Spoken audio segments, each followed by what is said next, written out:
Olá, eu sou Lucineide Cruz. Estou tendo uma honra assim, gigantesca de estar com o doutor Hamilton Gondim. Ele que é doutor e mestre em economia pela Universidade dos Estados Unidos e implantou, né, e também foi reitor da Universidade Federal de Roraima. Tudo bom, doutor Hamilton? Tudo bem, Lucineide. Me diga como é que é implementar uma universidade federal em Roraima. Acontece que Roraima, naquela época, só possuía o ensino médio. Sim. Todas as pessoas de Roraima que precisavam fazer o curso superior tinham que ir para outro estado para cursar o nível superior. Tinha que sair da sua cidade, né? Tinha que Sair da abrir mão cidade. de estar ali com a sua família para poder estudar. Isso só era possível para alguns, porque Sim. a grande maioria não tinha recursos suficientes para estudar fora. Quando se pensou em criar essa universidade lá em Roraima, todos achavam uma leviandade. Como é que pode o então território federal de Roraima, que tinha 100 mil habitantes, como é que poderia criar uma universidade federal? Primeiro, não tinha professores. Sim. Não tinha nem muitos candidatos para ser aluno. Acontece que nós, chegando lá, resolvemos fazer um trabalho que foi até recomendação do MEC, que a gente não fizesse o recrutamento de pessoal, principalmente docente, por influência política local. Então, a primeira coisa era romper com a influência política local. Eu vou criar uma universidade, vamos usar os professores que aqui estão. Eu tentei utilizar esses professores, só que eu fiz concurso público. Concurso público cuja banca era constituída de doutores, geralmente PhDs formados fora. Olha Chegando só. lá, esses doutores, com um nível completamente diferente do local, Sim. eles reprovaram todos os candidatos. Aí eu fiquei com a universidade sem professor algum. Foi quando eu decidi viajar pelo Brasil inteiro, visitando as universidades. Eu tinha sido pró-reitor de planejamento da Universidade Federal do Ceará por 4 anos. Aí saí visitando as várias universidades, visitando os cursos de mestrado. Aí eu dizia para a meninada que estava terminando o mestrado: gente, nós estamos criando uma universidade lá em Roraima, que é uma grande oportunidade para começar a vida. E assim foi feito. Você imagina, como não tinha antes uma universidade, todas as pessoas que concluíram o segundo grau, o ensino médio, há muitos anos atrás, queriam fazer a universidade. Sim. Conclusão: a idade média dos alunos era bem superior à idade média dos professores. O que nós tínhamos lá era algo como crianças dando aula para velhos. Então, foi uma experiência espetacular. Porque, mesmo sem muita experiência desses jovens, nós tínhamos neles uma grande vontade de vencer na vida, de fazer um trabalho decente. E isso foi recompensado. Com pouco tempo, a nossa universidade ficou sendo reconhecida como uma das melhores do Norte. Assim, nós criamos até um curso de medicina, que o Habib Jatene, que foi ministro da Saúde, e inclusive ele era acreano, ele chegou a escrever um artigo em São Paulo, no Jornal de São Paulo, dizendo que era uma total irresponsabilidade criar um curso de medicina para índio. Então, era muita falta de respeito para com os nossos índios. E, na verdade, não era para índios, era para qualquer brasileiro que quisesse morar, residir e trabalhar lá. Com isso, nós fizemos um curso de medicina. Agora, tem uma passagem muito interessante que parece aquela figura do Odorico Paraguaçu, que queria inaugurar um cemitério, se lembra? Sim, claro, como não? Então, eu precisava montar um laboratório naquela época, se usava realmente cadáveres. Eu queria Sim. montar um laboratório com cadáver. Só que eu ficava procurando um cadáver, mas naquela época não morria ninguém pobre. Todo mundo que morria, eu corria para verificar, e chegando lá, o cadáver tinha dono, e o dono não queria dar. Imagino. Foi quando eu conversei com o reitor do Amazonas. Ele disse: rapaz, aqui o que não falta é cadáver. Eu posso te mandar um. Aí, quando chegou, foi uma grande festa na universidade. Foi o primeiro cadáver que realmente se viu para os alunos estudarem por muito tempo. Isso virou uma atração praticamente turística, porque os alunos do ensino médio iam lá verificar isso. Então, isso tudo, hoje, quando se olha para o passado, acha que é loucura. Sim. Mas se não fosse fazendo algumas das loucuras que eu estava fazendo, consciente do que estava fazendo, nós nunca teríamos uma universidade federal lá. Agora, ter uma universidade federal é fundamental para um povo. Por quê? Porque eu digo sempre o seguinte: Deus, quando resolveu distribuir as maldades pelo mundo, para distribuir a burrice e a inteligência, ele não discriminou contra índios e brancos, contra oriundos de europeus ou de mestiços. Ele não olha se é do interior ou da capital, se é de um centro urbano importante ou se é de uma periferia. Deus distribuiu a burrice de forma quase que aleatória. Então, tem rico, burro, tem pobre, burro, tem rico, inteligente e tem pobre, inteligente. Essa minha teoria é que eu apostei tudo nisso, porque nós conseguimos grandes feitos com relação a algumas pessoas que jamais teriam a oportunidade de se desenvolver na vida. Por exemplo, o filho de uma pessoa, um açougueiro que vendia carne num bairro médio de Boa Vista. O cara, a família pobre. Ele era aluno de matemática.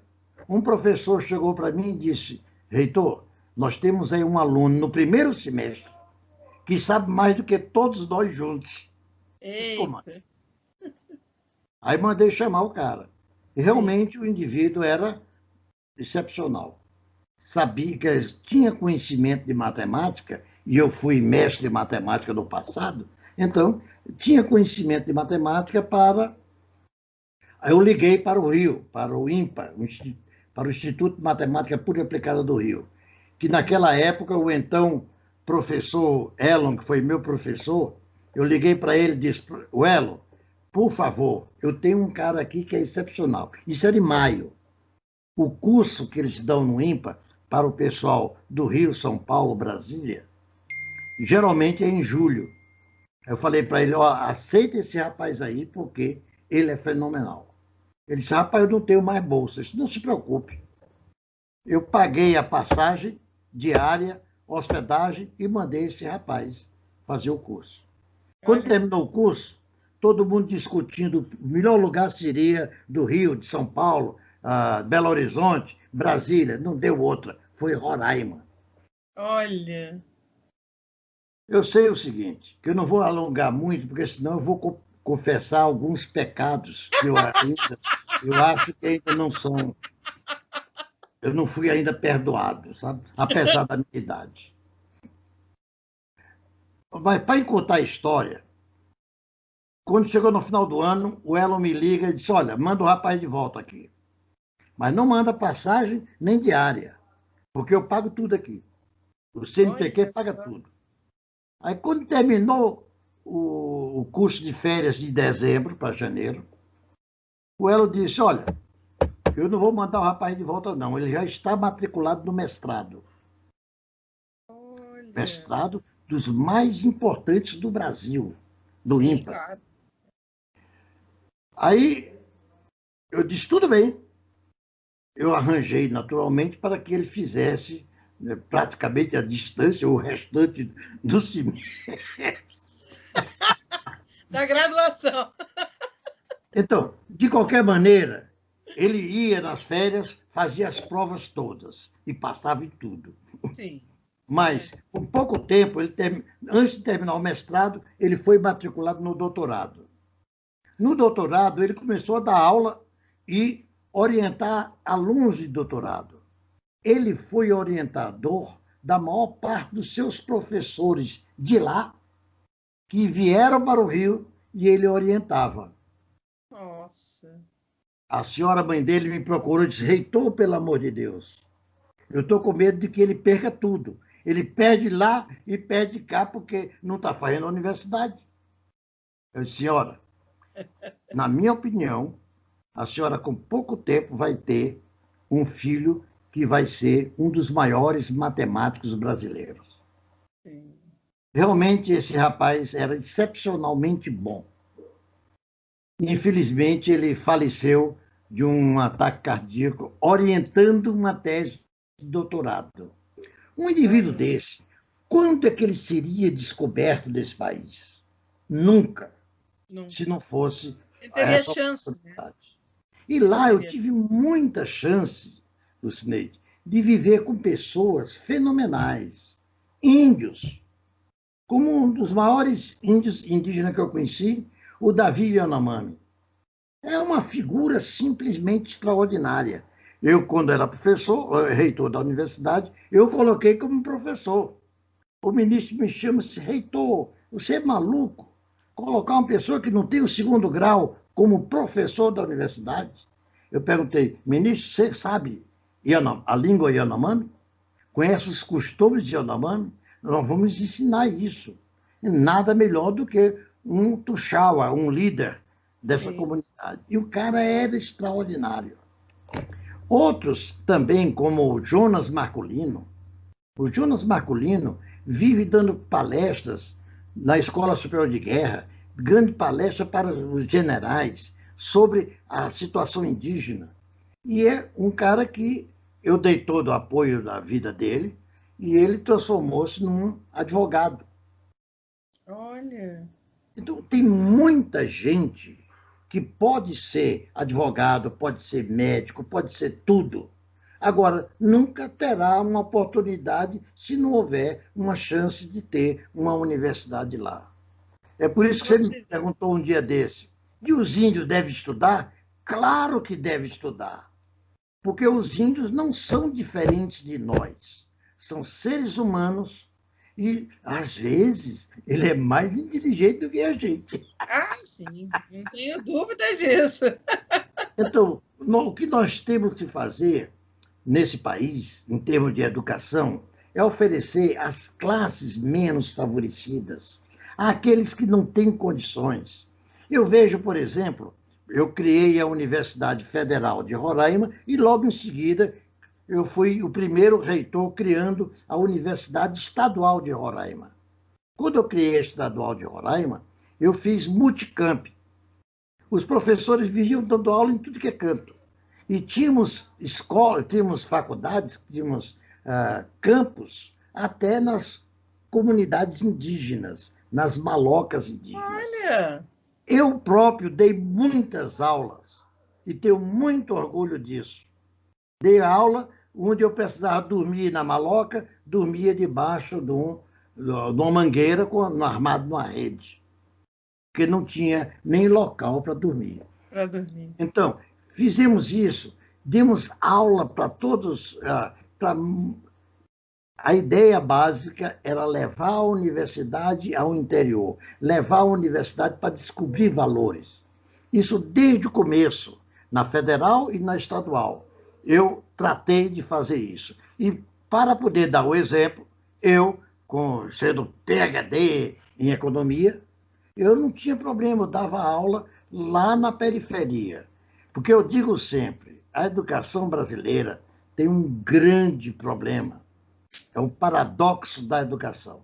Que as melhores cabeças não querem cuidar dos mais necessitados. Querem cuidar dos filhinhos de papai, porque eles já são educados de origem. Exatamente, para os que já tiveram oportunidade, né? Porque tem todo o acesso, toda a tecnologia, toda... Então, é inacreditável como eu acredito plenamente de que nós devemos atender. E outra coisa, não tem nada de conotação política partidária, nem política ideológica. Isso porque eu respeito o ser humano e quero que ele tenha a mesma condição que eu tive. E eu fiquei sabendo que o senhor tem um projeto aí que é justamente de uma universidade, não é isso? Eu tenho um projeto que estou apresentando para o governo. Não acredito que nessa crise da pandemia, se bem que esse projeto não vai causar crise nenhuma, pelo contrário, ele vai resolver todos os problemas. Porque esse projeto era criar uma universidade federal indígena em Roraima. Aonde? No coração da Raposa Serra do Sol. Aquela terra indígena tão falada no passado recente, que deu muita confusão. Na Raposa Serra do Sol, nós estamos propondo que se crie lá uma universidade federal. Mas para quê? Para ela manter algumas escolas indígenas de primeiro e segundo, de fundamental, algumas escolas do ensino fundamental indígena, para serem orientadas pela própria universidade, pela Faculdade de Educação. Os atuais professores, que não têm curso superior, professores indígenas, seriam matriculados na universidade ex officio. Não me interessa. Você quer ou não quer, você vai fazer. Agora, faz isso durante sábados e domingos. E durante a semana, continua dando essa aulinha. Só que agora ele passaria a ser bolsista. Ele não é mais professor. Porque imagine, os professores do ensino fundamental, existem uma quantidade razoável que não possui o ensino fundamental completo. Pode acreditar nisso? O que uma pessoa dessa pode ensinar para uma criança? Eu dando aula para alguns indígenas, professores indígenas, uma professora me disse, professor, esse negócio não está certo não, porque meu livro ensina diferente. Mas diferente? Matemática diferente. Matemática diferente, é? E era diferente mesmo, porque era completamente errada. Eu disse, minha querida, como é que você vai ensinar algo que está obviamente errado? Então, como é que você pode dar uma educação para uma pessoa dessa, com essa pessoa? Grande maioria só tem o ensino médio. Raros são os professores do ensino fundamental que têm curso superior. Com a universidade lá, todos vão ter curso superior, porque nós não vamos fazer vestibular para professor. Nós vamos colocar todo professor na marra. Vai ser matriculado na marra. Não tem nada de vestibular. Porque se esse indivíduo está fazendo mal hoje de lecionar para as crianças, ele tem que entrar na universidade para aprender um pouco. Sim. Tem que melhorar essa educação básica indígena, sabe? Eu costumo dizer que a educação indígena tem que ser uma educação diferenciada. Não como alguns lá dizem, é diferenciada para menos, porque os coitadinhos. Não, tem que ser diferenciada para mais. Sim. Porque se eu quero que esse indivíduo venha no futuro para uma capital, Boa Vista, por exemplo, e vá concorrer com os não-índios, ele tem que ser bem melhor para superar as desigualdades iniciais. Então, o ensino fundamental para o índio tem que ser um ensino melhor do que para o não índio. Então, eu estou propondo escolas em tempo integral, eu estou propondo escolas onde, bem, só que a quantidade de escolas indígenas é enorme, são 330 escolas indígenas, mas tem escola com um professor. Um professor. Ele é professor, ele é diretor, é vice-diretor da escola, ele faz a merenda, ele distribui, é tudo. É E outra coisa, difícil. não tem o ensino fundamental. Então, o que nós estamos propondo é que essas pequenas escolas seriam filiadas àquelas grandes escolas indígenas. Sim. E aí iriam dando suporte para todos Que eles. elas se tornem polos, né? Se tornem ali uma. Isso no que diz respeito ao ensino, mas eu não penso só nesse ensino básico. O ensino básico é fundamental. Eu penso mais também em formar os índios como geólogos. Nossa, imagina? Eu quero que eles sejam geólogos. Eles vão fazer cooperativas minerais agrícolas, eles vão explorar o ouro, o diamante, a cassiterita, o nióbio e todas as riquezas de Roraima. Eles vão explorar com a supervisão da universidade, Sim. seria federal, e esse produto iria servir para o próprio Estado, porque ganharia os royalties e ganharia algumas coisas, Gerando e muita riqueza. muita riqueza, e teria o controle do governo federal e teria a vantagem para o governo federal. Aí pergunta, e cadê o dinheiro para fazer isso? Nós não precisamos nem do dinheiro, porque o que nós vamos produzir é muito mais do que o nosso custo. Então, eu tenho tentado convencer, tenho procurado chegar perto do Bolsonaro para mostrar, olha, esse seria, no meu entender, o Uhum. ponto fundamental desse governo, porque ele dava uma bofetada em toda essa esquerdalha que fica esculhambando com ele, dizendo que ele não gosta de índio, ele não gosta de nortista, ele não gosta de pobre, ele não gosta disso. Nós faríamos uma universidade federal em Roraima e lá no meio indígena. Aí o pessoal diz: não, você vai fazer uma universidade de índio para índio? Não, não é assim. É uma universidade de brasileiros para brasileiros. Qualquer brasileiro, qualquer indivíduo que queira ensinar lá, não tem problema. Vai fazer concurso público. Ele tem que estar disposto a morar Sim. lá, a viver como os índios e a absorver a Se sua cultura, adaptar à cultura deles, né? a cultura deles. Então, aí nós faríamos. E outra coisa, nessas escolas, nós vamos usar todos os pelotões de fronteira, onde tem um tenente, a esposa do tenente, vão tudo dar aula. Vamos jogar todo esse pessoal. Nós daríamos. Seria E uma forma, engraçado que é muito comum o militar casar com professora, claro, né? né? Não sei por quê, mas é muito comum. Bem, aí a ideia básica é essa, de nós vamos fazer também um curso de turismo. Lá tem cada coisa maravilhosa, que eu fui em todos esses lugares. Só para encurtar essa história, eu já caí de avião no meio da mata, Nossa!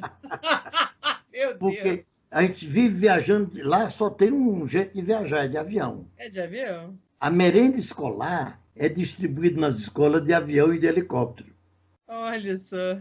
porque não tem jeito de chegar lá. Não tem outra Mas forma, né? tem outra forma, é a pé. Por exemplo, da Serra do Sol até Água Fria, que é uma comunidade, é a última comunidade que tem acesso por via rodoviária, não é asfaltada, mas é uma rodoviazinha que dá para andar. Da Serra do Sol até lá, são 2 dias de viagem a pé. Nossa!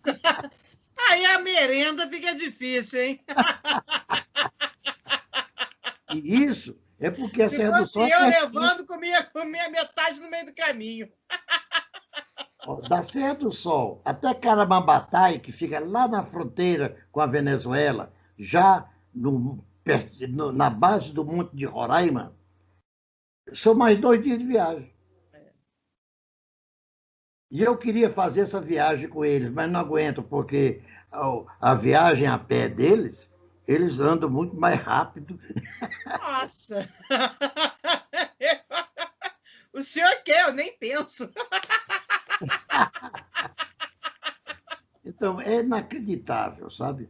Olha, não é por menos que eu dediquei a minha vida inteira àquela terra. Porque eu tinha uma consciência social muito apurada. Porque toda a minha vida eu estudei em colégios e faculdades públicas, paga pelo povo, um povo sofrido, um povo desgraçado, explorado.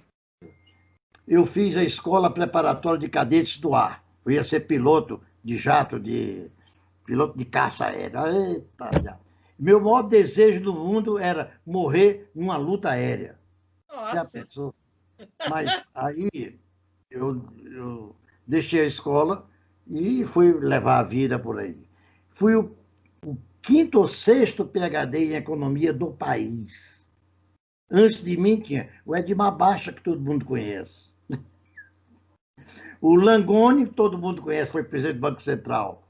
Então, todos eles, inclusive o Paulinho Odá, foi visitar Roraima, eu era reitor. Aí eu olhei para eles, Paulinho, tu se lembra, rapaz? Naquela época, éramos 4 caras do Brasil. Delfim Neto, na USP.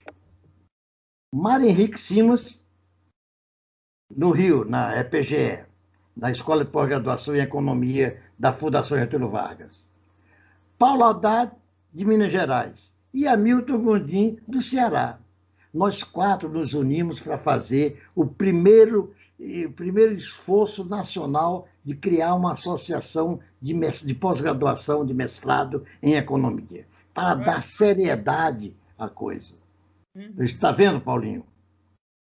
Dos 4, o único que não deu para nada fui eu. Mas nada, né? Reitor. Os outros 3 foram todos ministros. Você já pensou? Agora, aí ele disse, Gondinho, o que é isso? O seu trabalho aqui é muito mais importante do que qualquer trabalho de ministro lá em Brasília. Porque você está na ponta, está no fim da linha. Você está vendo a real necessidade. Você está tomando políticas e medidas que não seriam tomadas por ninguém. E está fazendo a diferença. Eu hoje posso dizer... Está impactando o futuro, né?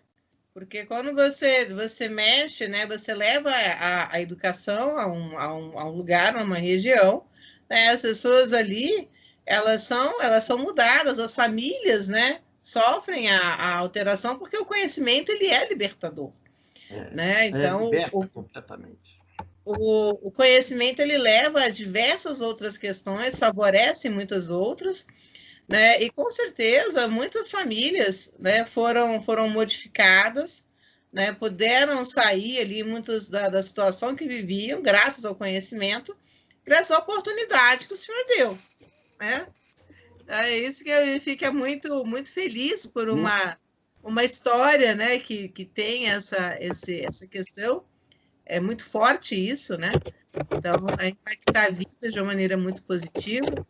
Né? E eu fico, assim, muito honrada de estar aqui no programa contando aí sobre essas questões, para a gente falando sobre esses fatores, e eu quero convidá-lo para voltar aqui mais vezes. Poder aí falar, né? Eu sei que o senhor é doutor e mestre em economia, para a gente poder abordar também o seu olhar sobre a questão do cenário econômico atual, futuro. Tem muita coisa que eu estou querendo aí conversar com o senhor, viu? Ok.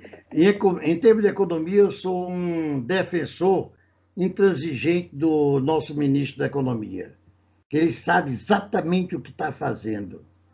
Poucas pessoas neste país têm essa competência. Poucas pessoas têm essa coragem cívica de tomar algumas posições aparentemente não muito aceitas, né?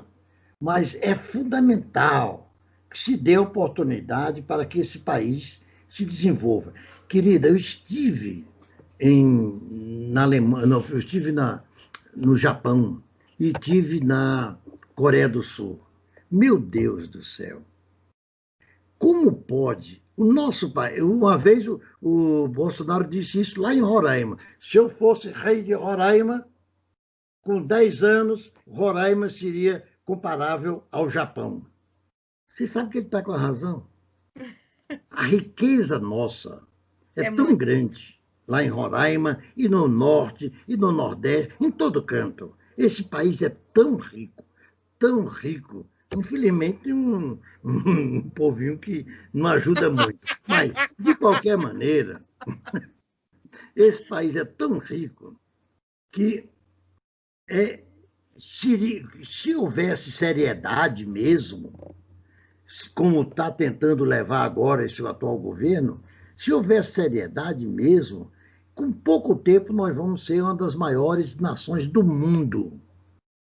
Porque, olha, eu digo sempre uma outra coisa, olhando para Roraima, meu Deus, nós estamos aqui com a maldição da abundância.